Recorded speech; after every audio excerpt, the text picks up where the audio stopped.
സിബിനും പൂജയും തന്നെയായിരുന്നു എനിക്ക് ഇഷ്ടപ്പെട്ടവര്. പക്ഷെ സിബിൻ ഒരുപാട് ഇവനെ കോർണർ ചെയ്യുന്നത് ഞാൻ കണ്ടിട്ട് സിബിനെ പറ്റി പറഞ്ഞപ്പോൾ എല്ലാവരും പറഞ്ഞപ്പോഴും സിബിൻ ചിരിച്ചു. പക്ഷെ ഇവൻ പറഞ്ഞു പോകുമ്പോൾ നിന്നെ ഞാൻ എടുത്തോളാം എന്ന് സ്റ്റേജിൽ നിന്ന് പറഞ്ഞു. ഇത് കഴിയുമ്പോൾ കുട്ടീനെ ഉപദ്രവിക്കോ അത്രയും പോലും ഞാൻ പേടിച്ചു സിബിന്റെ മുഖഭാവങ്ങളൊക്കെ കണ്ടിട്ട്. അച്ഛൻ അറിഞ്ഞോ, അമ്മയെ വിളിച്ചോ? ഇത് അറിഞ്ഞതിന് ശേഷം എന്നെ വിളിച്ചിരുന്നു. പക്ഷെ എന്നോട് അത് ഭയങ്കര മോശമായിട്ടാണ് എന്നോട് സംസാരിച്ചത്. അപ്പോൾ അതുകൊണ്ട് തന്നെ ഞാൻ ഫോൺ കട്ട് ചെയ്യായിരുന്നു ചെയ്തത്. എല്ലാം അറിയുന്ന വലിയ വലിയ പോസ്റ്റുകളിൽ ഇരിക്കുന്ന ആൾക്കാരാണ് അവരൊക്കെ. പക്ഷെ അവരാണ് പറയണത് ഞങ്ങളുടെ ഫാമിലി നെയിം പോലും ഉപയോഗിക്കരുത് എന്ന് പറഞ്ഞു. അവര് ഇവിടെ ഞാനൊരു ഫ്രെയിം കണ്ടു.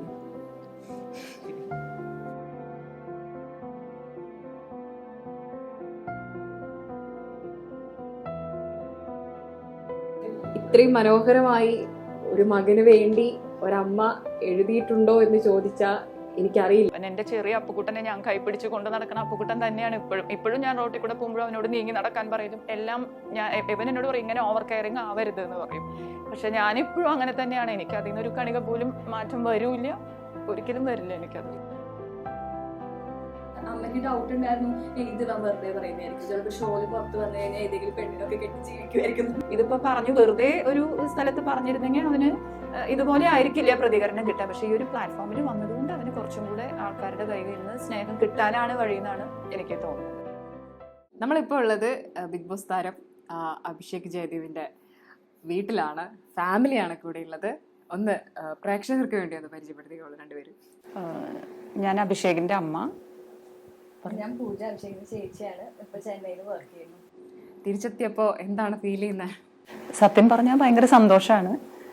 ഞാൻ ഇവനെ കാണാൻ ആക്ച്വലി കുറച്ച് സംസാരിക്കാനും ഒക്കെ ആയിട്ട് കുറച്ച് കാര്യങ്ങൾ അറിഞ്ഞത് ആ പ്ലാറ്റ്ഫോമിൽ നിന്നാണല്ലോ. അവൻ പ്ലാറ്റ്ഫോമിൽ കയറുന്നതിന് തലേദിവസം ജസ്റ്റ് സൂചിപ്പിച്ചിരുന്നെങ്കിലും അന്ന് എൻട്രിയുടെ അന്നാണ് അറിഞ്ഞത്. അപ്പൊ അതിന്റെ ഒരു നമുക്ക് തുറന്ന് സംസാരിക്കാനുള്ള ഒരു അവസരം കിട്ടിയിട്ടില്ലാത്തത് കൊണ്ട് തന്നെ അവൻ വരണം, നേരിട്ട് സംസാരിക്കണം എന്നായിരുന്നു എനിക്ക്. അപ്പൊ അവൻ വന്നപ്പോ എനിക്കിപ്പോ ഒരുപാട് സംസാരിച്ച് ഞങ്ങൾ ഇന്നലെ 2 ദിവസമായിട്ട് ഉറങ്ങിയിട്ട് തന്നെ ഇല്ല.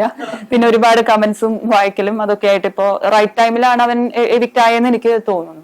എന്താണ് പെട്ടെന്ന് പുറത്ത് വന്ന പോലെ ഫീൽ ചെയ്യുന്നുണ്ടോ? പെട്ടെന്ന് പുറത്ത് വന്നു കുറച്ച് പെട്ടെന്ന് വന്ന പോലെ തോന്നുന്നു. പക്ഷെ ഞാൻ കൂടുതൽ ലൈവല്ല എപ്പിസോഡാണ് കാണാറ്. അത് വെച്ച് നോക്കുമ്പോൾ കണ്ടന്റ് കുറച്ച് കുറവായതുകൊണ്ട് ഞാൻ കുറച്ചുകൂടെ മുന്നേ വിട്ടാവെന്ന് വിചാരിച്ചിട്ടുണ്ടായിരുന്നേ. അങ്ങനെയാണ്. അപ്പൊ ഈ ലൈവ് കണ്ടോണ്ടിരുന്ന ആരമ്മയാണോ? ഞാനാണ്. 24/7 ഇവിടെ ലൈവാണ്. ഞാനിപ്പം ഓഫീസിൽ പോയിട്ട് വൈകുന്നേരമാണ് വരിക. ഒരു ദിവസം അമ്മ ഭക്ഷണമൊക്കെ കഴിച്ചാകുമ്പോ ഫുഡെല്ലാം എടുത്ത് വെച്ച് കിടന്നുറങ്ങി.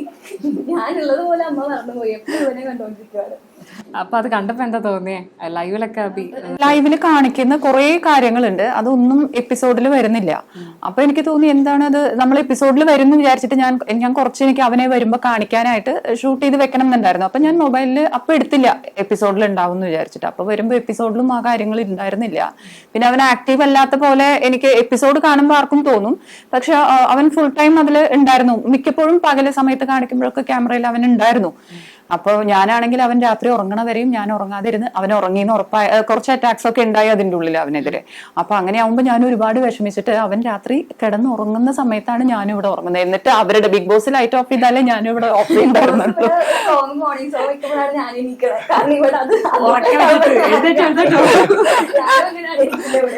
ഒരു ബിഗ് ബോസ് ഹൗസിൽ വന്ന ഫീൽ ആയിരുന്നു.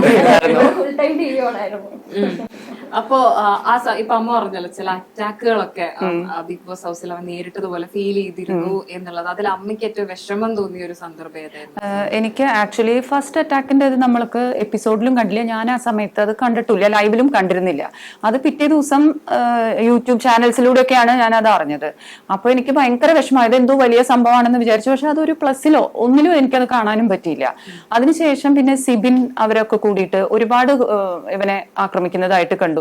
ഇവനോട് ഭയങ്കരമായി നന്നായി ഇവൻ എന്റെ മുമ്പിൽ കുറെ നല്ലത് പറയുന്ന ആൾക്കാർ തന്നെ കുറച്ചങ്ങോട്ട് മാറിയിരുന്നിട്ട് അപ്പൊ തന്നെ ഓപ്പോസിറ്റ് കാര്യങ്ങൾ അവിടെ പറയുമ്പോ എനിക്കത് താങ്ങാനേ പറ്റുന്നുണ്ടായിരുന്നില്ല. ഇവന് ബ്രദറായിട്ട് കാണുന്ന പോലെ ആണ് അവൻ ഇപ്പോഴും. ഇവൻ പറയുന്നത് എല്ലാവരും സായി ഒക്കെ ഇവൻ ബ്രദർ എന്ന് പറയാ. പക്ഷെ ഇവനോട് പറയുന്നത് തന്നെ തൊട്ടപ്പുറത്ത് പോയിരുന്ന് വാക്ക് മാറ്റി നേരെ ഓപ്പോസിറ്റ് ഇവനെതിരെ പറയാ. ആക്ച്വലി നോമിനേഷനിൽ ഇവനെ ഇടാനായിട്ട് സായി ആണ് എല്ലാവരോടും പോയിട്ട് പറഞ്ഞിരുന്നത് ഇവനെതിരെ വോട്ട് ചെയ്യണം എന്നുള്ളത്. ഇവിടെ അഭിഷേക്, ശ്രീകുമാർ അധികം ഇവനെ സത്യം പറഞ്ഞാൽ അതിലൊന്നും പറഞ്ഞിട്ടില്ല, മറ്റുള്ളവരോട് പറയുമ്പോഴും പറഞ്ഞിട്ടില്ല. പക്ഷെ സായി ഒക്കെ പറയുന്നത് കേട്ടപ്പോ എനിക്ക് ഇവനാണെങ്കിൽ ഭയങ്കര ബ്രദർലി ഒരു ഫീലിംഗ് ആയിട്ടാണ് പറയുന്നത്. അത് കൂടാതെ തന്നെ ഇവൻ എല്ലാവരോടും അവന് ഒരു സ്ഥലത്ത് പറയുന്നത് വേറൊരു സ്ഥലത്ത് അപ്പോ മോൻ മാറ്റി പറഞ്ഞിട്ടില്ല. പക്ഷെ ബാക്കി എല്ലാവരും അപ്പൊ തന്നെ എനിക്ക് തോന്നി ഇവന് ഇതിങ്ങനെ ഇത്രയും സത്യസന്ധമായിട്ടുള്ള ഒരു കുട്ടി അതിലേക്ക് പറ്റിയതല്ലാന്ന് എനിക്ക് തന്നെ തോന്നിയിരുന്നു. ഞാൻ ഇതിലും നന്നായിട്ട് കളിച്ചതിന് എനിക്ക് തോന്നിപ്പോയി സത്യം. അത് പെട്ടെന്ന് വിശ്വസിക്കുന്ന കൂട്ടത്തിലാന്ന് തോന്നുന്നല്ലേ? അത് ഭയങ്കരമായിട്ട് എല്ലാവരും വിശ്വസിക്കും.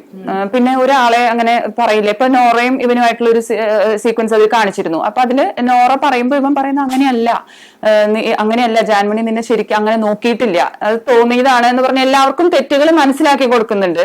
പക്ഷെ അതല്ല ഗെയിം അതില് വരേണ്ടത്, അങ്ങോട്ടും ഇങ്ങോട്ടും പറയണം എന്ന് ഇപ്പോഴാണ് ഞാൻ പറയുന്നത്. തെറ്റായി പോയോ? സായാലും എല്ലാരും എന്റെ അടുത്ത് പറയുമ്പോ എന്നെ ഭയങ്കര ഇഷ്ടമാണെന്നാണ് വിചാരിക്കണേ. പക്ഷെ പിന്നീടാണ് മനസ്സിലാവുന്നത് ഇങ്ങനെ വേറെ പറയുന്നുണ്ട്, നന്ദന മാറരുന്ന് പറയുന്നുണ്ട്. നോറ അധികം പറഞ്ഞിട്ടില്ല എന്ന് തോന്നുന്നു, എപ്പിസോഡ് അധികം കണ്ടില്ല. എന്നാലും ഇപ്പോഴാണ് മനസ്സിലാവുന്നത്, എപ്പിസോഡ് കാണുമ്പോഴെല്ലാം മനസ്സിലാവുന്നത്. ഓക്കെ, അമ്മയുടെ കത്ത് ഭയങ്കര ഇമ്പാക്റ്റ് ഉണ്ടാക്കിയിരുന്നു. അത് കണ്ടപ്പോ ഒരുപാട് സന്തോഷം തോന്നിയ ഒരു കത്തായിരുന്നു. അമ്മ അങ്ങനെ ഒരു കത്ത് എന്തുകൊണ്ടാണ് അങ്ങനെ ഒരു കത്ത് എഴുതാൻ തീരുമാനിച്ചത്? ആക്ച്വലി 50-ാം ദിവസത്തിന്റെ ആഘോഷങ്ങളോടനുബന്ധിച്ച് നമ്മൾ എന്തെങ്കിലും അവനൊരു ഗിഫ്റ്റ് ചെയ്യണം എന്ന് പറഞ്ഞപ്പോൾ നമ്മൾ ആദ്യം കുറച്ച് അവന്റെ ഓൾഡ് മെമ്മറീസ് ആയിട്ടുള്ള കുറച്ച് ഫോട്ടോസ് ഒക്കെ വെച്ചിട്ട് നമ്മൾ ചെയ്തിരുന്നെങ്കിലും പിന്നീട് എനിക്ക് തോന്നിയ ഒരു ലെറ്റർ കൂടി എഴുതിയാൽ അത് എനിക്ക് അവനോട് സംസാരിക്കാനോ നേരിട്ട് സംസാരിക്കാൻ കഴിയുന്ന ഒരു അവസരമായിരുന്നില്ല. അപ്പൊ ഞാൻ ഒരു ലെറ്റർ എഴുതി. ആക്ച്വലി ഒരു 5 minutes എടുത്തിട്ടില്ല. കാര്യം ഞാൻ ഇത്രയധികം എനിക്ക് പറയാനുണ്ടായിരുന്നു അവനോട്. അപ്പൊ അത് ഞാൻ എഴുതുമ്പോഴേ ഞാൻ എൻ്റെ മോള് ഇവിടെ നിന്ന് പുറത്തു പോയി, ഞാൻ എൻ്റെ കരച്ചിൽ കണ്ടിട്ട് അവൾ പുറത്തു പോയി നിന്നു. ഞാൻ ഫുൾ എഴുതുമ്പോഴേക്കും എനിക്ക് സഹിക്കാനേ പറ്റിയിരുന്നില്ല, കരയായിരുന്നു. അത് കഴിഞ്ഞ് പിന്നെ ഞാൻ ലെറ്റർ അയച്ച് അവർക്ക് വാട്സപ്പ് ചെയ്ത് കൊടുത്തതിന് ശേഷം അവൻ ആ എപ്പിസോഡിന്റെ പ്രമോ വന്നപ്പോഴേക്കും എനിക്ക് പിടിച്ചു നിൽക്കാനേ പറ്റിയില്ല. പ്രമോ കണ്ട് ഞാനും ഇവളും ഭയങ്കര കരച്ചിലായി. അപ്പോഴേക്കും തലേ ദിവസം തന്നെ അവൻ എവിക്റ്റഡ് ആയിന്ന് യൂട്യൂബിലൊക്കെ വന്നിരുന്നല്ലോ. അപ്പൊ ഈ കൊച്ചു കരയും ചെയ്യാണ്, അതിന്റെ കൂടെ തന്നെ അവൻ എവിക്റ്റും കൂടെ ആകുമ്പോൾ അവൻ അത് എങ്ങനെ സഹിക്കാൻ പറ്റും എന്നായിരുന്നു എനിക്ക് വിഷമായിരുന്നത്. അത് കഴിഞ്ഞ് പിന്നെ ഉച്ച തൊട്ട് പ്രമോ വന്നതിന് ശേഷം ഞങ്ങൾ കരഞ്ഞു കിടക്കുക തന്നെയായിരുന്നു. അപ്പോഴേക്കും ഞങ്ങൾക്ക് ഭയങ്കര വിഷമമായി. അവിടുത്തെ എവിക്ഷൻ ടീമോ ആയിട്ട് ഞങ്ങൾക്ക് നമ്പർ തന്നിരുന്നതിൽ പറഞ്ഞു അവന് എന്തായാലും അവന്റെ കൂടെ ആള് വേണം. ലെറ്റർ വായിച്ചതിന്റെ വിഷമത്തിലാണ് കുട്ടി, അതിന്റെ ഒപ്പം എവിക്റ്റ് ആവുന്ന വിഷമം കൂടെ എന്ന് പറഞ്ഞിട്ട് എനിക്ക് സഹിക്കാൻ പറ്റുന്നുണ്ടായിരുന്നില്ല. പിന്നെ അവൻ ഒരു കോണ്ടാക്റ്റും ഉണ്ടായിരുന്നില്ല നമ്മളായിട്ടല്ലോ. അപ്പൊ എവിക്റ്റ് ആയ എപ്പിസോഡ് കഴിഞ്ഞിട്ടേ നമ്മൾ ഇവന്റെ കോള് വരുന്നേ. ആ എപ്പിസോഡ് കാണാൻ പറ്റാതെ എൻ്റെ മോൾ പുറത്ത് പോയി നിൽക്കുക, അവൻ കരയായിരിക്കും എവിക്റ്റ് ആവുമ്പോന്ന്. പക്ഷെ നേരെ ഓപ്പോസിറ്റ് ഇതിൽ വന്നപ്പോ ഇവൻ ഭയങ്കര ഡാൻസ് അതില്. അപ്പൊ എനിക്ക് ആകെ വിഷമായി. ഞാൻ പറഞ്ഞു ഈശ്വര, ഈ കുട്ടി ഇപ്പൊ എവിക്റ്റ് ആവില്ല എന്ന് ഉറപ്പായിട്ടുള്ള ഒരു സന്തോഷമാണ് അതെന്നാണ് ഞാൻ വിചാരിച്ചത്. പക്ഷെ എവിക്റ്റ് ആയി കഴിഞ്ഞിട്ട് ഇത്ര സന്തോഷമായിട്ട് ഈ ബിഗ് ബോസിൽ ഇതുവരെ ഒരാളും എവിക്റ്റ് ആയിട്ടുണ്ടാവില്ല. അതുപോലെയാണ് അവൻ വന്നത്. ആ എവിക്റ്റ് ആയി ഇതിലെ എപ്പിസോഡ് കഴിഞ്ഞതും ഞങ്ങൾക്ക് കോള് വന്നു. അപ്പോഴും അവൻ ചിരിച്ചോണ്ടായിരുന്നപ്പോൾ ഞാൻ പകുതി സമാധാനമായി. ഞാനൊരു 4 കിലോ കുറഞ്ഞു. ഈ 22 ദിവസം കൊണ്ട് തന്നെ ഞാൻ ഭയങ്കരമായിട്ട് എന്താന്ന് വെച്ചാൽ ഭയങ്കര ഒരു പ്യുവർ ആയിട്ടുള്ള കുട്ടിയാണ് അവൻ. വീട്ടിലായാലും നല്ല ഒരു മോനാണ്. അപ്പോൾ ഈ ചേച്ചിയും അനിയനുമായിട്ടുള്ള ബോണ്ടായാലും ഭയങ്കര നല്ല ബോണ്ടാണ്. അപ്പോൾ പക്ഷെ എത്രയും ഉണ്ടായിട്ട് അവൻ എന്നോട് അത് ആദ്യമേ പറഞ്ഞില്ലല്ലോ എന്നുള്ള ഒരു വിഷമം എനിക്കിപ്പോഴും ഉണ്ട്. എന്താണെന്ന് വെച്ചാൽ അവനത് ഉള്ളിലിട്ട് സഹിക്കേണ്ട കാര്യമില്ല. എന്നോട് തുറന്നു പറയാൻ വെച്ചാൽ അവനത് കുറച്ചും കൂടെ വിഷമം കുറയുമായിരുന്നല്ലോ. അപ്പോൾ അതൊക്കെ ആലോചിച്ചിട്ട് എനിക്ക് ഒരുപാട് വിഷമമാണ്. പിന്നെ ഇപ്പോൾ അവനെ കണ്ടപ്പോൾ എനിക്ക് സത്യം പറഞ്ഞാൽ ഭയങ്കര സന്തോഷമാണ്. ആദ്യം അബി ഒരു ടെക്സ്റ്റ് മെസ്സേജ് ആണ് അയക്കുന്നത്, അമ്മയോട് നേരിട്ട് പറയാനുള്ളൊരു പേടി ഉണ്ടായിരുന്നു എന്ന് പറഞ്ഞത്. അതെന്താണെന്ന് എനിക്ക് മനസ്സിലാവുന്നില്ല. കാര്യം ഞങ്ങൾ ഭയങ്കര ഫ്രണ്ട്സ് പോലെയായിരുന്നു. പക്ഷെ ഈ ഒരു കാര്യം ഒരു ആൺകുട്ടിക്ക് അത് തുറന്ന് പറയാനായിട്ട് അമ്മയോട് പറ്റുന്നുണ്ടാവില്ല. പിന്നെ അച്ഛനുമായിട്ടുള്ള ബോണ്ട് എന്ന് പറഞ്ഞാൽ ഞാൻ അത്രയൊരു ബോണ്ടില്ല, ഞാൻ ഇവനുമായിട്ടുള്ള ഒരു ബോണ്ടല്ല. പക്ഷെ ചേച്ചിയോടെങ്കിലും ഒന്ന് പറയായിരുന്നു എന്ന് എനിക്കുണ്ടായിരുന്നു. അപ്പോൾ ഇവർ ഭയങ്കര ഫ്രണ്ട്സാണ്. അത് അവനെന്തോ അത് പറയാനുള്ള ഒരു ഇതുണ്ടായിരുന്നു. പക്ഷെ അംഗീകരിക്കില്ല എന്ന് വിചാരിച്ചിട്ടാണോ എന്താണെന്ന് അറിയില്ല. പക്ഷെ നമ്മുടെ മോൻ എന്നും നമ്മുടെ മോൻ തന്നെയല്ലേ, നമ്മൾ തന്നെയല്ലേ ആദ്യം അംഗീകരിക്കേണ്ടത് അവനെ. ഈ ഭൂമിയിലേക്ക് നമ്മളാണല്ലോ അവനെ കൊണ്ടുവന്നത്. അപ്പൊ അവനെ നമ്മൾ തന്നെയാണ് ചേർത്ത് പിടിക്കേണ്ടത് എന്ന് എനിക്ക് തോന്നി. അമ്മ കൊടുക്കുന്ന ഒരു വലിയ മെസ്സേജ് ഉണ്ട്. ഇപ്പോഴും ഈ ഒരു കാര്യം വീട്ടിൽ പറയുമ്പോൾ അംഗീകരിക്കപ്പെടാത്ത, മനസ്സിൽ തകർന്നു പോകുന്ന ഒരുപാട് ആളുകൾക്ക് വലിയൊരു എക്സാമ്പിൾ ആയിട്ടാണ് അമ്മ നിൽക്കുന്നത്. ശരിയാണ് എനിക്ക് തോന്നിയത്. എന്താന്ന് വിചാരിച്ചാൽ എനിക്ക് ഇവന്റെ കമ്മ്യൂണിറ്റിയിൽ നിന്ന് തന്നെ ഒരു ആളെന്നെ വിളിച്ചിരുന്നു. എന്താണ് അയാൾ ഇതിൻ്റെയൊക്കെ എനിക്ക് അതിനെപ്പറ്റി കൂടുതൽ അറിയില്ല, ഇവരുടെ കമ്മ്യൂണിറ്റിയിൽ നിന്ന് ഇങ്ങനെ പറഞ്ഞു കേൾക്കാമെന്നേ ഉള്ളൂ. അപ്പോൾ അതിൽ തന്നെ ഒരുപാട് കുട്ടികൾ നമ്മുടെ ഈ കേരളത്തിൽ നിന്ന് തന്നെ ഒരുപാട് കുട്ടികളുണ്ട് വീട്ടുകാർ പുറത്താക്കിയിട്ടും ഇത് അറിഞ്ഞിട്ട് വീട്ടുകാർ ഒരുപാട് തല്ലിയിട്ട് വീട്ടിൽ നിന്ന് ഇറങ്ങി പോകുന്ന കുട്ടികളുണ്ട്. പിന്നെ അവർ എന്തിലൊക്കെയാണ് ചെന്ന് പെടുക എന്ന് നമുക്കറിയില്ല. നമ്മുടെ സപ്പോർട്ടാണല്ലോ ഏറ്റവും വേണ്ടത്. അപ്പോൾ അതൊക്കെ കണ്ടപ്പോൾ എനിക്ക് സഹിക്കാനേ പറ്റുന്നുണ്ടായിരുന്നില്ല. ഇവനെ എത്രയും പെട്ടെന്ന് കാണണം എന്നായിരുന്നു എനിക്ക്. അപ്പം ഞാൻ പറയുന്നത് നമ്മുടെ കുട്ടികളെ നമ്മൾ തന്നെ ചേർത്ത് പിടിക്കണം. അതിനുശേഷമാണ് സമൂഹത്തിന് വിട്ടുകൊടുക്കേണ്ട ആവശ്യമുള്ളൂ. സമൂഹം എന്ത് പറയുന്നു എന്നുള്ളത് നമ്മൾക്ക് ആവശ്യമില്ല, അറിയേണ്ട ആവശ്യമില്ല. നമ്മുടെ കുട്ടിയാണ് അവൻ. അപ്പം നമ്മൾ ചേർത്ത് പിടിച്ച് മാതൃകയാക്കി കൊടുക്കുക. ഇനിയുള്ളവരോടും നമുക്ക് പറയാനുള്ളത് അങ്ങനെയുള്ള കുട്ടികളെ നമ്മൾ ഒരിക്കലും ഒറ്റപ്പെടുത്തരുത്, നമ്മുടെ കൂടെ തന്നെ നിർത്തുക. അതുപോലെ അഭി ആ എപ്പിസോഡിൽ പറയുന്ന ഒരു കാര്യം, ബിഗ് ബോസിൽ പറഞ്ഞൊരു കാര്യം, ഇനി ആയിരിക്കും അച്ഛൻ ഇതറിയാൻ പോകുന്നത് എന്നാണ്. അച്ഛൻ അറിഞ്ഞോ, അമ്മയെ വിളിച്ചോ? ആക്ച്വലി ഞങ്ങൾ കുറച്ചു കാലമായിട്ട് ഞാനിപ്പോൾ മോളുടെ കൂടെയാണ്. അത് ഓൾറെഡി ഫാമിലി പ്രോബ്ലംസ് കുറച്ചുള്ളത് കൊണ്ടാണ്. ഇത് അറിഞ്ഞതിന് ശേഷം എന്നെ വിളിച്ചിരുന്നു. പക്ഷെ എന്നോട് അത് ഭയങ്കര മോശമായിട്ടാണ് എന്നോട് സംസാരിച്ചത്. അപ്പോൾ അതുകൊണ്ട് തന്നെ ഞാൻ ഫോൺ കട്ട് ചെയ്യുകയായിരുന്നു ചെയ്തത്. എനിക്ക് അവനൊരു ഷോയിൽ പോയിരിക്കുമ്പോൾ എനിക്ക് അവനെക്കുറിച്ച് നെഗറ്റീവ് കേൾക്കാൻ താല്പര്യം ഉണ്ടായിരുന്നില്ല. അതുകൊണ്ട് തന്നെ ഞാൻ ഫോൺ കട്ട് ചെയ്യുക. അംഗീകരിക്കാത്ത തരത്തിലായിരുന്നു. അവരുടെ ഫാമിലി നെയിം ഉപയോഗിക്കരുത് എന്നുള്ള പോലെ പോലും പറഞ്ഞു. അവരുടെ വീട്ടുകാരെല്ലാവരും കൂടെ അങ്ങേരെ വിളിച്ചിട്ട് ഒരുപാട് പറഞ്ഞു, എന്തൊക്കെയോ ചീത്ത പറഞ്ഞു. അതുകൊണ്ട് തന്നെ അങ്ങേർക്ക് ഭയങ്കര ബുദ്ധിമുട്ടായി. അങ്ങേര് കരയായിരുന്നു ആക്ച്വലി. അപ്പോൾ അത് കണ്ടപ്പോൾ ഞാൻ എന്നോടും ഒരുപാട് പിന്നെ എന്നെ നെഗറ്റീവ് തന്നെ ഇങ്ങനെ പറയാൻ തുടങ്ങിയപ്പോൾ ഞാൻ പറഞ്ഞു, ആരെന്ത് ഉപേക്ഷിച്ചാലും എൻ്റെ മകൻ എനിക്ക് വലുതാണ്, ഞാൻ അവൻ്റെ കൂടെ തന്നെ ഉണ്ടാവുള്ളൂ പറഞ്ഞു. ഫോൺ കട്ട് ചെയ്യാണ് ഞാൻ ചെയ്തത്. ആ മെസ്സേജ് വന്നപ്പോൾ നമുക്ക് പെട്ടെന്ന് ആശ്വസിപ്പിക്കാൻ പോലും കയ്യിൽ കിട്ടാതെയായിരുന്നു. എനിക്ക് ആക്ച്വലി അത് എൻ്റെ ബർത്ത്ഡേയുടെ അന്നായിരുന്നു അത് വന്നത്. പക്ഷേ ബർത്ത്ഡേയുടെ അന്ന് അത് വന്നിരുന്നെങ്കിൽ ഞാനത് ഞാൻ ഇപ്പോഴും മൊബൈൽ അങ്ങനെ യൂസ് ചെയ്യുന്നില്ല. അപ്പോൾ അവൻ മെസ്സേജ് അയച്ചത് ഞാൻ പിറ്റേ ദിവസമാണ് കാണുന്നത്. ഞാൻ വാട്സാപ്പ് ആണ് നോക്കുക. അപ്പം മെസ്സേജ് ആയിട്ട് അയച്ചത്, ഞാൻ മെസ്സേജുകൾ അങ്ങനെ നോക്കുന്നില്ല. പിന്നീട് രാത്രി കറക്റ്റ് എൻ്റെ ബർത്ത്ഡേയുടെ ആ സമയത്താണ് ഇത് അറിഞ്ഞത്. എനിക്ക് എന്താന്ന് പറയില്ല. ഞാൻ അവിടെ കിടന്നു. പിന്നെ കരച്ചിൽ തന്നെയായിരുന്നു 2 ദിവസം. മോളും കരയുക, ഞങ്ങൾ രണ്ടുപേരും ഇവിടെ തനിച്ചിരുന്ന് കരയായിരുന്നു. അപ്പോൾ എനിക്ക് ഇവനിങ്ങനെ ആയോ എന്നുള്ളതല്ല എനിക്ക് വിഷമം. എനിക്ക് ഇവൻ്റെ ഐഡന്റിറ്റി എനിക്കൊരു പ്രശ്നമേ അല്ല.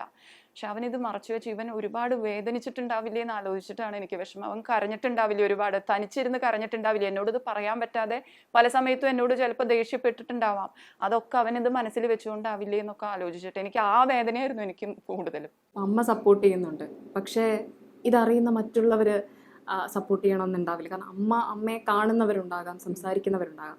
അവരിൽ നിന്നൊക്കെ അമ്മയ്ക്ക് എന്താ തോന്നിയിട്ടുള്ളത്? അമ്മ തരുന്നൊരു സപ്പോർട്ട് അവരിൽ നിന്ന്. ഞാൻ മുമ്പ് വർക്ക് ചെയ്തിരുന്ന സ്ഥാപനത്തിലായാലും ഒരുപാട് പേര് എന്നെ വിളിച്ചിട്ട് എന്നോട് പറഞ്ഞു, വളരെ നല്ല കാര്യങ്ങളാണ് പറഞ്ഞതെങ്കിലും അത്രയും തന്നെ ശതമാനം ആൾക്കാർ എന്നെ വിളിക്കാതെ ആയി, എനിക്ക് മെസ്സേജ് അയക്കാതെ ആയവരും ഉണ്ട്. ഇവിടെ ഞാനൊരു ഫ്രെയിം കണ്ടു. ഇതിപ്പോ ഇതിലെഴുതിയത്, അപ്പു നീ ആരായാലും എന്തായാലും അമ്മയ്ക്ക് നീ അമ്മയുടെ കുഞ്ഞു മകനാണ്. നിന്നോടുള്ള വാത്സല്യത്തിനും സ്നേഹത്തിനും ഒരു കണിക പോലും കുറവ് വന്നിട്ടില്ല, വരികയില്ല. നീ എപ്പോഴും എനിക്ക് അഭിമാനിക്കാവുന്ന എൻ്റെ മകനായി ഈ ജന്മം മുഴുവനും എൻ്റെ കൂടെ തന്നെ വേണം. അമ്മ ഇത്രയും മനോഹരമായി ഒരു മകന് വേണ്ടി ഒരമ്മ എഴുതിയിട്ടുണ്ടോ എന്ന് ചോദിച്ചാൽ എനിക്കറിയില്ല. കാരണം അത്രയും മനോഹരമായി തോന്നി എനിക്കിത്. കാരണം അതിലുണ്ട് അമ്മയുടെ എല്ലാ അംഗീകാരവും സ്നേഹവും ഉണ്ട് ഇതില്. അത് എൻ്റെ ഹൃദയത്തിന്റെ അടുത്തട്ടിന്ന് വന്ന വാക്കുകൾ തന്നെയാണ്. അതായത് ഞാൻ ചെറുപ്പം തൊട്ടേ ഞാൻ വീട്ടിൽ പ്രോബ്ലംസ് ആയതുകൊണ്ട് തന്നെ കുട്ടികളോട് ഭയങ്കര അറ്റാച്ച്ഡ് ആയിരുന്നു. ഞാൻ അവർക്ക് അമ്മ മാത്രമല്ല ഫ്രണ്ട് പോലെയായിരുന്നു. ഞങ്ങൾ കളിക്കുക വരെ ചെയ്യും ഒരുപോലെ ഒരുമിച്ചിരുന്ന്. അത്രയും ഫ്രണ്ട്സ് ആയിരുന്നു. അപ്പോൾ എനിക്കിങ്ങനെ വരുമ്പോൾ അവനിങ്ങനെ വിഷമിച്ചു എന്ന് പറഞ്ഞപ്പോൾ എനിക്കിത് സഹിക്കാനേ പറ്റുന്നുണ്ടായിരുന്നില്ല. അതുകൊണ്ടാണ്. അല്ലാണ്ട് അവൻ്റെ ഐഡന്റിറ്റി എനിക്കൊരു പ്രശ്നമേ അല്ല. അവൻ എൻ്റെ ചെറിയ അപ്പുക്കുട്ടനെ ഞാൻ കൈപ്പിടിച്ച് കൊണ്ട് നടക്കുന്ന അപ്പുക്കുട്ടൻ തന്നെയാണ് ഇപ്പോഴും ഞാൻ റോട്ടിൽ കൂടെ പോകുമ്പോഴും അവനോട് നീങ്ങി നടക്കാൻ പറയലും എല്ലാം. ഇവൻ എന്നോട് പറയും ഇങ്ങനെ ഓവർ കെയറിങ് ആവരുത് എന്ന് പറയും. പക്ഷെ ഞാനിപ്പോഴും അങ്ങനെ തന്നെയാണ്. എനിക്ക് അതിൽ നിന്നൊരു കണിക പോലും മാറ്റം വരൂല്ല, ഒരിക്കലും വരില്ല എനിക്കത്. പിന്നെ ലാലേട്ടൻ വായിക്കാൻ പറയുന്നതിന് മുന്നേ തന്നെ ഞാനിത് കുറച്ചിങ്ങനെ പൊന്തിച്ച് നോക്കിയപ്പോ ഈ ലൈൻസ് ഞാൻ വായിച്ചു. പിന്നെ ഞാൻ സ്റ്റക്കായി. ഞാൻ അവിടെ തന്നെ ഇരുന്ന് കരഞ്ഞു. എന്നിട്ട് പിന്നെ അഭി വായിക്കുമെന്ന് പറഞ്ഞപ്പോ ഞാൻ വന്ന് പറഞ്ഞു വായിക്കാൻ പറ്റില്ല, എനിക്ക് ലെറ്റർ എന്തായാലും ഞാൻ വായിക്കില്ല എന്ന് പറഞ്ഞിട്ട് ലാലേട്ടൻ കുറെ റിക്വസ്റ്റ് ചെയ്തിട്ടാണ് ഞാൻ പിന്നെ ലെറ്റർ വായിക്കുന്നത്. അത് എപ്പിസോഡിൽ ഇല്ല തോന്നുന്നു. അപ്പൊ എനിക്ക് ശരിക്കും അഭിനോട് വല്ലാത്തൊരു അസൂയ തോന്നുന്നു. അഭി ഇങ്ങനെയും സ്നേഹം, സത്യം എനിക്ക് വല്ലാത്തൊരു അസൂയ തോന്നുന്നു. സന്തോഷമായി കാണുമല്ലേ അപ്പൊ ആ ഒരു സമയത്ത്? കാരണം അമ്മേനോട് ഇത് ഡയറക്ട്ലി പറഞ്ഞിട്ടില്ല ഇതൊന്നും. കത്തിലൂടെയാണ് ഞാനും ഇത് അമ്മയുടെ ഫീലിങ്സ് എന്താന്ന് അറിയുന്നത്, അതും ഇത്ര ആൾക്കാരുടെ ഒരു മുന്നില്. അവൻ നമ്മളോട് ഡയറക്ട്ലി പറഞ്ഞിട്ടില്ല, അവനോട് ഡയറക്ട്ലി പറയാത്തത്. അവൻ എന്നോട് ഭയങ്കര ക്ലോസ് ആണ്, അറ്റ്ലീസ്റ്റ് എന്റെ അടുത്ത് പറയുന്നത് വിചാരിച്ചു. ഇന്ന് വരെ ഈ ദിവസം വരെ എന്നോട് ഇതുവരെ പറഞ്ഞിട്ടില്ല. നമ്മളും ഇതൊക്കെ ഇങ്ങനെ ഇൻഡയറക്ട്ലി അറിഞ്ഞു. എന്നാ ചേച്ചിയോട് അതൊരു കോൺവെർസേഷനിൽ പറയുമെന്ന് ഞാൻ വിചാരിച്ചു. അത് പറഞ്ഞിട്ടില്ല. വിഷമം ഒറ്റയ്ക്കെല്ലാം സഹിച്ചു എന്നുള്ളതാണല്ലേ? എനിക്ക് അത്രേ ഉള്ളൂ വിഷമം. അവൻ എന്തായാലും പ്രശ്നമില്ല എനിക്ക്. പക്ഷേ ഞാൻ ശരിക്കും എനിക്ക് സമൂഹത്തിനോട് പറയാനുള്ള ഒരു കാര്യം എന്താണെന്നറിയോ, ഇത് മറച്ചു വെച്ചുകൊണ്ട് പലരും ഇപ്പോഴും നമ്മുടെ സമൂഹത്തിലുണ്ട്. അതായത് കുറെ പ്രായമുള്ളവരുണ്ട്, അവർ കല്യാണം കഴിക്കുന്നുണ്ട്, എന്നിട്ട് അവരുടെ ആ ഒരു സ്ത്രീയുടെ ജീവിതം നശിപ്പിക്കുന്നവരുണ്ട്. നമ്മളപ്പോ മമ്മൂട്ടിയുടെ സിനിമ കണ്ടില്ലേ, കാതൽ, അതുപോലെ. അപ്പൊ അത് നമ്മൾ സത്യം പറഞ്ഞാൽ നമ്മുടെ ഐഡന്റിറ്റി വെളിപ്പെടുത്തിയിട്ട് നമ്മൾ അങ്ങനെ വേറൊരാളുടെ ലൈഫും കൂടെ നശിപ്പിക്കാതിരിക്കുകയാണ് വേണ്ടത്, അല്ലെ? എനിക്ക് അങ്ങനെയാണ് എനിക്ക് തോന്നിയിട്ടുള്ളത്. അത് തുറന്നു പറയാൻ ധൈര്യം കാണിക്കണം എല്ലാവരും. ശരിക്കും വീട്ടുകാർ അംഗീകരിച്ചാൽ തന്നെ പകുതി പ്രശ്നങ്ങൾ തീർന്നു. അതെ, നാട്ടുകാര് പിന്നെ അത് നമ്മൾ കുറച്ചാവുമ്പോ അവരും പിന്നെ സപ്പോർട്ട് ചെയ്യാൻ തുടങ്ങി. വീട്ടിലെ സപ്പോർട്ടാണല്ലോ. അതെ, ഇപ്പൊ തന്നെ അവന്റെ കമന്റ്സിൽ ആദ്യം നെഗറ്റീവ്സ് ഒരുപാട് വന്നിരുന്നു. അത് പിന്നെ വേറെ കുറെ കയറിയപ്പോ ശേഷമുള്ള ഇഷ്യൂസ് ആയിരുന്നു. പക്ഷെ ഇപ്പോ ഭയങ്കര നല്ല കമന്റ്സ്. ആ കമന്റ്സ് വായിക്കുമ്പോൾ ഒരു നെഗറ്റീവ് കമന്റ് പോലും അവന്റെ ഇതിന് താഴെ വന്നിട്ടില്ല. അപ്പോ അത് തന്നെ എനിക്ക് ഭയങ്കര സന്തോഷമായി. അപ്പൊ ഞാൻ വിചാരിച്ചു ഇതാണ്, this is the right time. അവൻ ഇറങ്ങാനുള്ള, എവിക്റ്റഡ് ആവാനുള്ള റൈറ്റ് ടൈം തന്നെയായിരുന്നു ഇത് എനിക്ക് തോന്നി. അഭി ഭയങ്കര സന്തോഷത്തിലായിരുന്നു പുറത്തു വരുമ്പോ എന്ന് പറഞ്ഞു.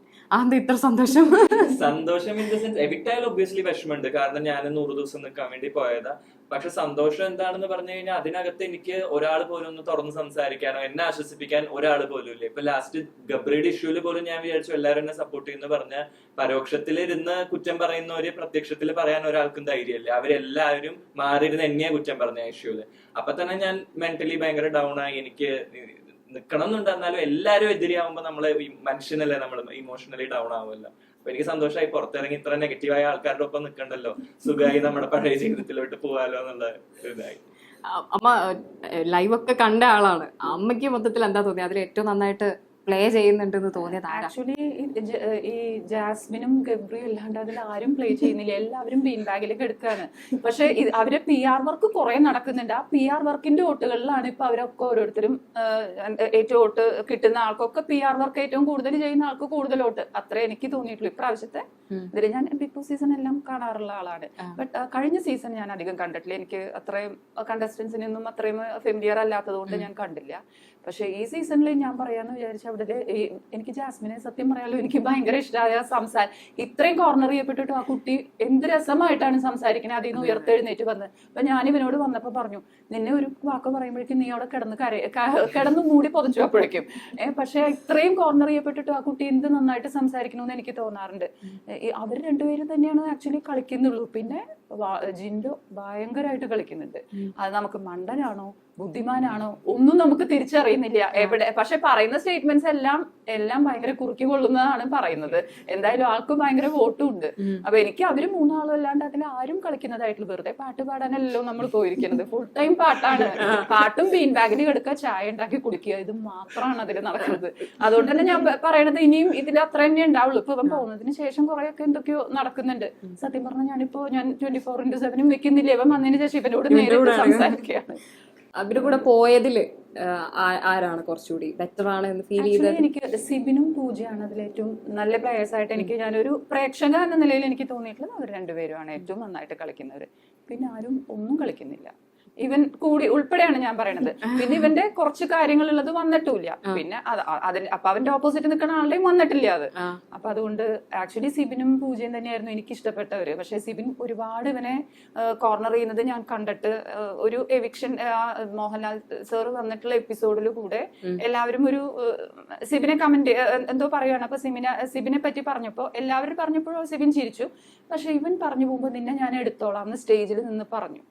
ആ ഒരു വാക്ക് ഞാൻ ഭയങ്കര അപ്സെറ്റ് ആയി എന്ന് പറഞ്ഞു. ഇനി അവിടെ ചെന്ന് ഇത് കഴിയുമ്പോൾ കുട്ടീനെ ഉപദ്രവിക്കോ, അത്രയും പോലും ഞാൻ പേടിച്ചു സിബിന്റെ മുഖഭാവങ്ങളൊക്കെ കണ്ടിട്ട്. ഞാൻ ഒരുപാട് വിഷമിച്ചിരുന്നു. അന്ന്. അപ്പൊ സിബിനെ അതോടുകൂടി ഞാൻ സിബിൻ പ്ലെയർ ആണെങ്കിൽ പോലും എനിക്ക് സിബിനെ പിന്നെ എനിക്ക് ഇഷ്ടമില്ലാതായി. പൂജയായിട്ടുള്ള 2 ഫൈറ്റ് ഇവൻ കണ്ടപ്പോഴും പിന്നീട് പക്ഷെ പൂജയായിട്ട് ഭയങ്കര നന്നായി സംസാരിക്കുന്നത് കണ്ടപ്പോൾ എനിക്ക്, പക്ഷെ സിബിനായിട്ടുള്ള ഫൈറ്റ് കണ്ടോടുകൂടി എനിക്ക് സിബിനെ ഗെയിമർ എന്നുള്ള നിലയിൽ അംഗീകരിക്കാനേ പിന്നെ എനിക്ക് കഴിഞ്ഞില്ല. അതിന്റെ ഉള്ളിൽ ഒരുപാട് എല്ലാവരെയും പറ്റി പറയുന്നുണ്ട്, മെയിനായിട്ട് ആളുടെ ഉദ്ദേശം ജബ്രികളായിരുന്നു. പക്ഷെ അതിന്റെ ഇടയിൽ ഇവൻ വന്ന് പെട്ടപ്പോ ഇവനെയും ഒരുപാട് കോർണർ ചെയ്തു. ലാസ്റ്റ് ആ ഇതിലും അവന്റെ യെല്ലോ കാർഡ് കിട്ടേണ്ട പോലെ ഒരു ആക്ഷൻ എന്തോ കാണിച്ചല്ലോ, അതിലായാലും ഇവനാണ് അത് പറഞ്ഞത് ജാസ്മിനോട്. ഞാൻ കണ്ടു എന്നുള്ളത് അവിടെ ഇത്ര പേരുണ്ടായിട്ട് ഇവനാണ് അത് പറഞ്ഞത്.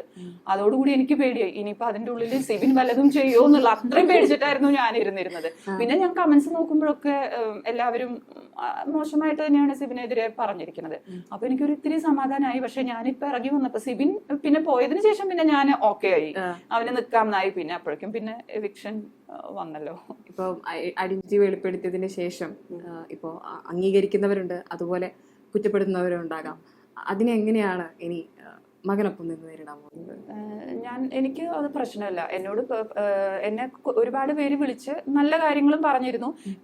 നിങ്ങളെ എന്താ പ്രീതേനെയാണ് ഞങ്ങൾക്ക് മോനെ ഇത്രയും ചേർത്ത് പിടിച്ചല്ലോ, ഞങ്ങളാണെങ്കിൽ ഒരിക്കലും ഇത് ചെയ്യില്ല എന്ന് വരെ പറഞ്ഞവരുണ്ട്. പിന്നെ എൻ്റെ ഫ്രണ്ട്സ് തന്നെ ഒരുപാട് പേര് എനിക്ക് മെസ്സേജ് പോലും അയക്കാതായി ഇതിന് ശേഷം.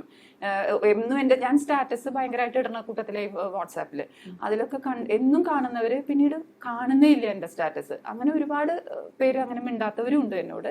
ഇതിന് ശേഷം എന്നെ ഒരിക്കലും മിണ്ടാത്തവർ എന്നെ ഇങ്ങോട്ട് വിളിച്ച് സംസാരിച്ചവരും ഉണ്ട്. ഇപ്പൊ സമൂഹത്തിൽ പകുതി പേരും അംഗീകരിക്കുമെന്ന് എനിക്ക് തോന്നണില്ല. പക്ഷെ അത് എനിക്ക് പ്രശ്നമല്ല, ആരംഗീകരിച്ചില്ലെങ്കിൽ.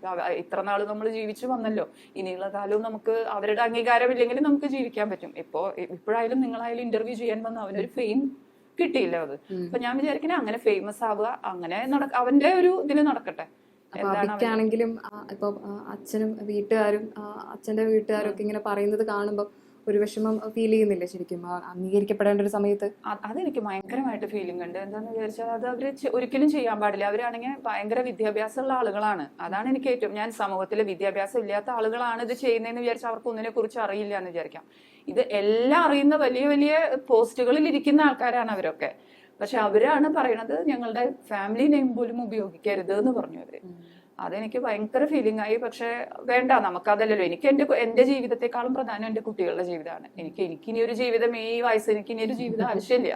എനിക്ക് ഇവരുടെ നന്മയ്ക്ക് വേണ്ടി ഇവരുടെ ഒപ്പം നിൽക്കുക, കൈ പിടിച്ചിട്ടുണ്ടാവുക, ഇവരുടെ ഫർദർ ഫ്യൂച്ചർ എന്താണ് അതിൽ ഞാൻ എപ്പോഴും കൂടെ ഉണ്ടാവും. അത്രയാണ് ഞാൻ. പുതുള്ളൊരു മകൻ ഉണ്ടാവുക എന്നൊക്കെ പറയുമ്പം കുടുംബത്തില് എല്ലാരും പറയാ, അല്ലെങ്കിൽ ഭൂരിഭാഗം മാതാപിതാക്കൾ ആഗ്രഹിക്കുക മകനൊരു കുടുംബം വേണം, മകൻ കല്യാണം കഴിച്ച് ജീവിക്കണം, അങ്ങനെയൊക്കെയാണ് അവർ ആഗ്രഹിക്കുക. ശരിക്കും അത് മാത്രമാണോ ആഗ്രഹിക്കേണ്ടത്?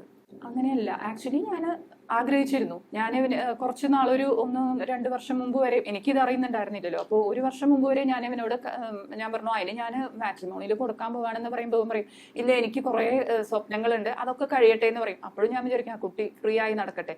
പക്ഷെ ഇതറിഞ്ഞപ്പോൾ ആക്ച്വലി എനിക്ക് മനസ്സിൽ ഫസ്റ്റ് അതും ഞാൻ ചിന്തിച്ചു അങ്ങനെ ഒരു, പക്ഷെ അതല്ല, നമുക്ക് ഒരു കല്യാണം അല്ല. ഇപ്പൊ കുറെ നാളുകൾക്ക് മുമ്പാണെങ്കിൽ 1976 കഴിഞ്ഞു പോന്നു.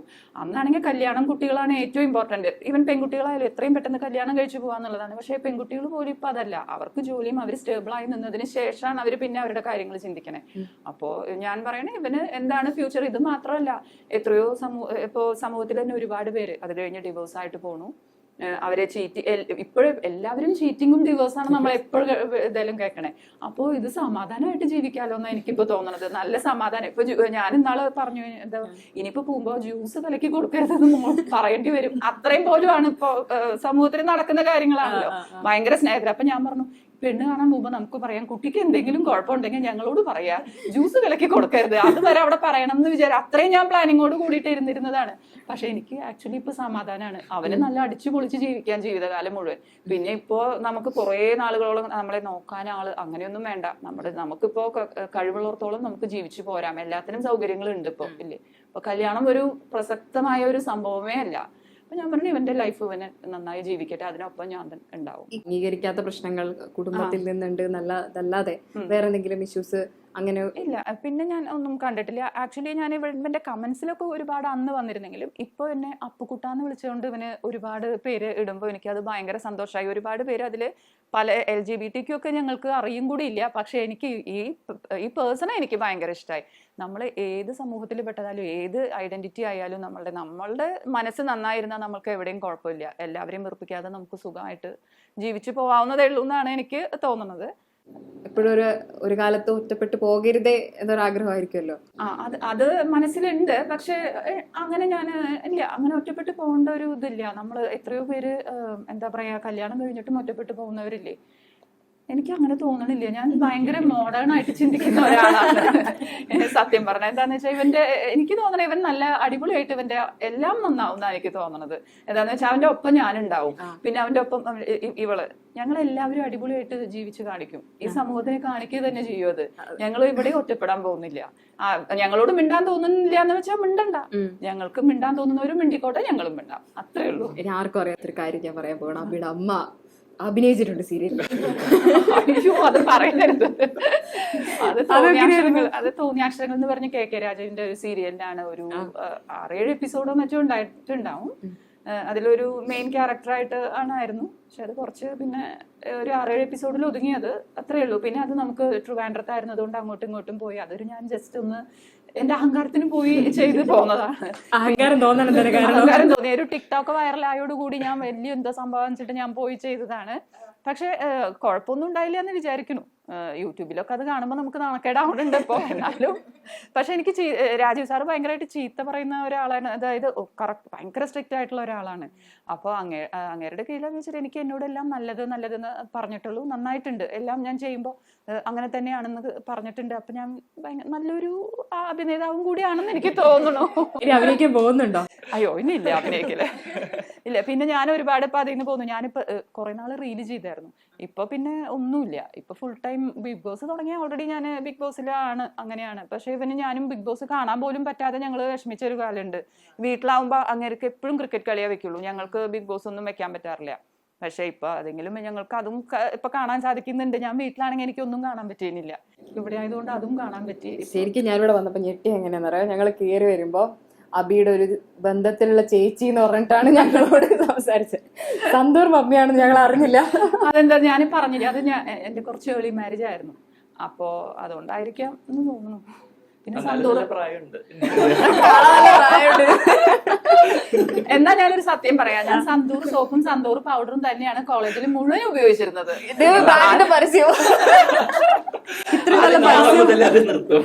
ഇത്ര നല്ല പരസ്യം ബ്രാൻഡിന് കിട്ടാനില്ല. അത് സത്യമായിട്ട് എന്റെ അമ്മ എനിക്ക് എന്നും, ഞാൻ ഹോസ്റ്റലിലൊക്കെ നിന്നായിരുന്നു പഠിച്ചിരുന്നത്. അപ്പൊ അമ്മ എനിക്ക് എപ്പോഴും സന്തൂർ സോപ്പും സന്തൂർ പൗഡറും എന്റെ ബാഗിൽ എപ്പോഴും ഉണ്ടാവും. അപ്പൊ ഒരു പരസ്യം പറയുന്നത് സത്യമാണല്ലേ? സന്തൂർ സോപ്പ് സോപ്പിന് എന്തുകൊണ്ട് അതല്ല. ആക്ച്വലി ഞാൻ ഏർലി മാരേജ് ആയിരുന്നത് കൊണ്ട് ഇപ്പൊ ചെറുപ്പമായിരിക്കുന്നു. പിന്നെ സ്ലിം ആയതുകൊണ്ട് തോന്നുന്നില്ല. ആബിയുടെ ഫിറ്റ്നസ് രഹസ്യം ഉണ്ടോ മമ്മിക്ക്? ആണോ? ഞാൻ എന്താ അബിയുടെ ഫിറ്റ്നസ് അത് കൊണ്ടുപോവോ? ഫിറ്റ്നസ് ഒക്കെ പറഞ്ഞുതരുമോ? അവനോ? ഞാൻ ഇടയ്ക്ക് ജിമ്മിലൊക്കെ പോയിരുന്ന ആളാണ്. പക്ഷെ കുറച്ച് നാൾ പോവും, പിന്നെ പോവില്ല. അങ്ങനെയായിരുന്നു. പിന്നെ ഇപ്പൊ ഓൾറെഡി എനിക്ക് ഇനി ഫിറ്റ്നസിന്റെ ആവശ്യമില്ല. അത്രയും ക്ഷീണിച്ചു. ഒരു 10 കിലോ മറ്റേ ഞാൻ കുറഞ്ഞിട്ടുണ്ട്. ഈ ബിഗ് ബോസ് വന്നതോടുകൂടി ഞാൻ 4 കിലോ കുറഞ്ഞു. അപ്പൊ പിന്നെ പിന്നെ ഇവൻ ഫുഡൊന്നും ഇല്ലാണ്ട് ഭയങ്കര, അവൻ ഇപ്പോഴും 1 കിലോ ചിക്കനൊക്കെ ഒരു ദിവസം തിന്നുന്ന ആളായിരുന്നു തോന്നുന്നു. അപ്പൊ അവിടെ ചെന്നിട്ട് ആ ഫസ്റ്റ് ഡേ ഉപ്പ് ഉണ്ടായിരുന്നില്ല. അവിടെ ഉപ്പ് ചോദിക്കലായിരുന്നു ഏത് നേരവും. ജാൻമണിയൊക്കെ ഉപ്പ് ചോദിക്കുന്നുണ്ടായിരുന്നു. അപ്പൊ തന്നെ എനിക്ക് ആകെ ടെൻഷനായി. ഇനിയിപ്പോ ഉപ്പില്ലെങ്കിൽ അവന് ലോ പ്രഷർ, കുറച്ചൊരു ലോ പ്രഷറാണ്. അപ്പൊ ഞാൻ വിചാരിച്ചു അതോടുകൂടി കുട്ടി തളർന്നിട്ടുണ്ടാവും എന്ന് പറഞ്ഞു. പിന്നെ ഞാൻ അവന്റെ പ്ലേറ്റിൽ നോക്കുമ്പോ ഇത്ര ചോറ്, പിന്നെ 1.5 ചപ്പാത്തിയൊക്കെ. അപ്പൊ തന്നെ ഞാൻ ഇത് കഴിഞ്ഞു എന്ന് വിചാരിച്ചിട്ടാണ് ഞാൻ ഇരുന്നത്. അമ്മ ഇപ്പൊ ഒരുപാട് സംസാരിക്കുന്നുണ്ടാവും. പക്ഷെ അബി അങ്ങനെ സംസാരിക്കുന്നില്ലല്ലോ. ഇപ്പഴല്ല, അവിടെയാണെങ്കിൽ നമ്മൾ കാണുന്നില്ല. പെട്ടെന്ന് ചെന്നപ്പം ഓടുന്ന വണ്ടിയിലാണല്ലോ കയറി ചെന്നേ. അപ്പൊ അതിന്റെ ഒരു ഇത്. പക്ഷെ പിന്നീട് കുറെ എല്ലാരുമായിട്ട് സെറ്റായി. ഇപ്പൊ മറ്റേ ആളുടെ പേര് പറഞ്ഞല്ലോ, അപ്സര ചേച്ചിയുടെ ആയിട്ടൊക്കെ കുറെ സംസാരം, ഫണ്ട് അതൊന്നും വന്നിട്ടില്ല. പക്ഷെ നല്ലതൊന്നായി വന്നപ്പോഴേക്കും പോകേണ്ടി വന്നു. ഇപ്പൊ അമ്മ പറഞ്ഞല്ലോ, അമ്മ ബിഗ് ബോസ് പോയിരുന്നെങ്കിൽ നന്നായിരുന്നു തോന്നുന്നുണ്ട്. ഇപ്പൊ അമ്മ ബിഗ് ബോസ് പോയാൽ ബിഗ് ബോസ് പോയിരുന്ന നന്നായിരിക്കും. ഇവ വന്നു കഴിഞ്ഞാൽ നമ്മൾ രണ്ടുപേരും ഇവിടെ വഴക്കായിക്കൊണ്ടിരിക്കുകയാണ്. എന്തോ ചെറിയ കാര്യം പറഞ്ഞിട്ട് അപ്പൊ പറയും നിങ്ങൾ രണ്ടുപേരും പോയി എന്നെക്കാൾ നന്നായിരിക്കും.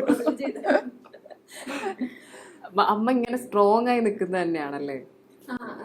ആക്ച്വലി അമ്മയ്ക്കുള്ള സ്നേഹം കൊണ്ട് അമ്മ സ്ട്രോങ് ആയി നിൽക്കുന്നതാണ്. പക്ഷെ മൈൻഡില് വിഷമമുണ്ടെന്നാണ് എനിക്ക് തോന്നുന്നത്. കാരണം ഇവന്റെ കാര്യം പറഞ്ഞത് അമ്മയുടെ ബർത്ത്ഡേയുടെ അന്നാണ്. ആ സമയത്ത് അമ്മ ഭയങ്കര സങ്കടത്തിലാണ് ഇരിക്കുന്നത്.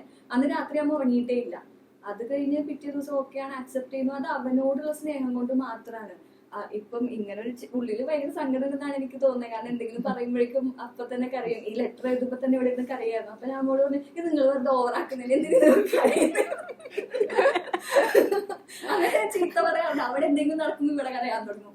അപ്പൊ അത്രയും സ്നേഹമുള്ളത് കൊണ്ടാണ് ഈ കോൺസെപ്റ്റ് പോലും അമ്മ മനസ്സിലാക്കി അതിനെ അക്സെപ്റ്റ് ചെയ്തത്. അപ്പൊ എനിക്കും ബേസിക്കലി തോന്നുന്നത് മക്കളോട് സ്നേഹം ഉണ്ടാവുമ്പം എന്ത് വന്നാലും അത് ആ ഒരു സംഭവത്തിനെ കുറിച്ച് അമ്മയ്ക്ക് ഞാനൊക്കെയാണ് പറഞ്ഞു കൊടുക്കുന്നത്. അത് മനസ്സിലാക്കാൻ ഈ ഒരു ഏജിൽ അമ്മയ്ക്ക് പറ്റി എന്നുള്ളത് ഒരു എനിക്കൊരു സർപ്രൈസ് ആയിട്ടുള്ള കാര്യമാണ്. അച്ഛൻ്റെ അടുത്തൊക്കെ പറഞ്ഞു കൊടുത്താൽ അങ്ങനെ അക്സെപ്റ്റ് ചെയ്യുന്ന ഒരാളല്ല. അബിയുടെ ആ ഒരു സിറ്റുവേഷൻ, അബി എന്താണ് എന്നതിനെ കുറിച്ചൊക്കെ അമ്മയെ പറഞ്ഞ് മനസ്സിലാക്കുന്ന ചേച്ചി തന്നെയാണ്. അതെ, കാരണം അമ്മയ്ക്ക് ഇപ്പൊ LGBTQ എന്ന് പറഞ്ഞാൽ അതിന്റെ തന്നെ ഫുൾ ഫോം ഫുള്ളായിട്ട് അറിയുന്ന ഒരാളൊന്നുമല്ല. അത് കഴിഞ്ഞിട്ട് ഞാനാണ് ഇതൊക്കെ പറഞ്ഞു കൊടുത്തത്. അത് കഴിഞ്ഞപ്പോ പിന്നെ അമ്മയ്ക്ക് ഡൗട്ട് ഉണ്ടായിരുന്നു, ഇത് വെറുതെ പറയുന്നതായിരിക്കും, ചിലപ്പോ ഷോയില് പുറത്ത് വന്നു കഴിഞ്ഞാൽ ഏതെങ്കിലും പെണ്ണിനൊക്കെ കെട്ടി ജീവിക്കുമായിരിക്കും. അമ്മ അങ്ങനെയല്ല, ഇത് ശരിക്കും അങ്ങനെ തന്നെയാണ്. അമ്മ അങ്ങനെ എക്സ്പെക്ടേഷൻസ് വെക്കരുത്. അമ്മ കുറെ നാൾ അങ്ങനെ എക്സ്പെക്ടേഷൻ വെച്ചിട്ടാണ് ഇരുന്നത്. പിന്നെ അവന്റെ ഇൻസ്റ്റാ പേജൊക്കെ ഞാൻ എടുത്ത് കാണിച്ചു കൊടുത്തു. അവൻ ആ ടൈറ്റിൽ വിൻ ചെയ്തതും അങ്ങനെ ഒരു ഐഡന്റിറ്റി അങ്ങനെ അല്ലെങ്കിൽ അങ്ങനെ ഒരു ഷോയില് പോയി ചെയ്ത് എന്തിനാണ് സ്വന്തം ഐഡന്റിറ്റി കളയുന്നത് ഇപ്പം. അപ്പൊ പിന്നെയാണ് അമ്മ അക്സെപ്റ്റ് ചെയ്തത്, കുറച്ച് മനസ്സിലാക്കിയത്. അപ്പൊ ഷോയില് പോയത് അറിഞ്ഞിട്ടുണ്ടായിരുന്നു ചേച്ചി? അന്നേരം അറിഞ്ഞില്ല. ഷോയില് പോയതൊക്കെ നമ്മൾ അറിഞ്ഞിട്ടുണ്ട്. പക്ഷെ നമ്മളോട് ഈ ഒരു കാര്യം ജസ്റ്റ് നമ്മൾ ഈ റീല് കണ്ടറിഞ്ഞല്ലാതെ ഇവനായിട്ട് വന്നിട്ട് നമ്മളോട് അങ്ങനെ പറഞ്ഞിട്ടില്ല. മകനെ കുറിച്ച് ഇപ്പോ ഭയങ്കരമായ ഒരു അഭിമാനം തന്നെയാണ്. എനിക്ക് രണ്ടുപേരും, ഇവളായാലും ഇവനായാലും. ഇവള് ഭയങ്കര ചെറുപ്പത്തിലെ കുട്ടികൾ തല്ലുകൂടുക എന്ന് പറഞ്ഞ പോലെയല്ല, ഇവർ രണ്ടുപേരും ഭയങ്കര സ്നേഹമായിരുന്നു. അപ്പൊ ഞാൻ ഇവളോട് പറഞ്ഞിട്ടുണ്ടായിരിക്കാം എന്നൊക്കെ ഞാൻ വിചാരിച്ചിരുന്നു. പക്ഷെ പിന്നീട് ഇവളോടും പറഞ്ഞിട്ടില്ല.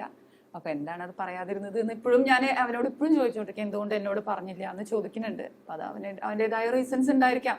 ഞാൻ പറഞ്ഞല്ലോ, ഞാൻ എപ്പിസോഡിൽ പറഞ്ഞല്ലോ.